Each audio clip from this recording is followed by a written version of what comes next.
In other news, the Super Bowl just a week away, and chances are you're seeing a bombardment of advertisements from sports betting companies, like one from Franduel featuring former NFL superstar, Rob Gronkowski and Kickoff Dynasty. Now, these are companies that are spending tens of millions of dollars, and all in an effort, of course, to try and convince you to make losing bets in order to take your money. I want to bring in Andrew Pace now.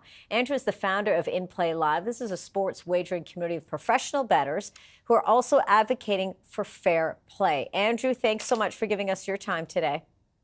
Happy to be back, Angie. Yeah, it's like we come right back a year later, and of course we're talking the Super Bowl. But we also know that there is big, big money, of course, that can be won in this game, let alone, of course, the game itself. What are you seeing in terms of the types of offers from sportsbooks? Well, you know, with the legalization of sports betting, obviously in Ontario from April 4th onward, it's just been a gold rush to, get as many competitive markets out there as possible, and the Super Bowl is no exception. You can bet on Rihanna's hair color if you want to for the upcoming game next Sunday. So basically anything you can think of is on the menu. And how do these advertisements then, I guess, sort of bolster people, sort of get them to sort of, want to get in on, I guess, whatever kind of betting or is involved? Because that can sort of take people down a dangerous avenue.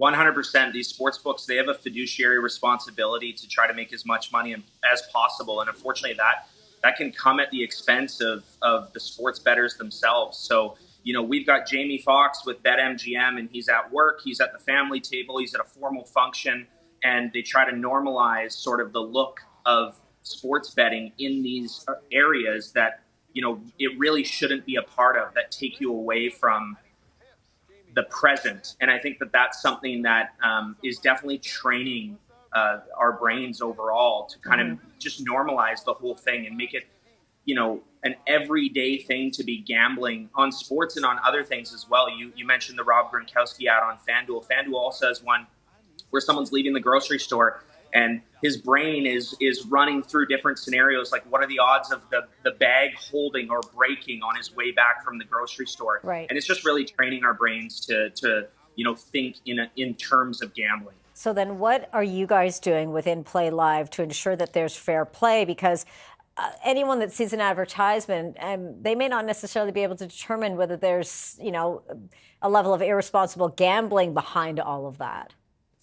Yeah, 100%. I think one of the biggest things is a lot of these sports books and some of the ads for that matter, they actually do talk about, responsible gaming. But I think that the tools that the sports books provide are inadequate and oftentimes actually designed to benefit the sports book itself. So one of the things that we're doing is we're trying to really encourage responsible wagering. And with that comes wager tracking, which is something that is very difficult to do through the sports books. They don't allow you to export your data to see where you've lost money, to see how much you've lost. In some cases they do, but in general it's lacking. So we provide people with those tools to understand, this is where I've won, this is where I've lost, this was over budget, this was under budget, this was a mistake, this wasn't, and really just train the players to have a little bit more protection and make more informed decisions. Yeah, it's so important because, in the end, of course, you want to enjoy, I guess, this sort of aspect of things with house without losing a lot. And, of course, the big game happening a week from now. Andrew, it is wonderful to be speaking to you about this. We will be watching this game, indeed,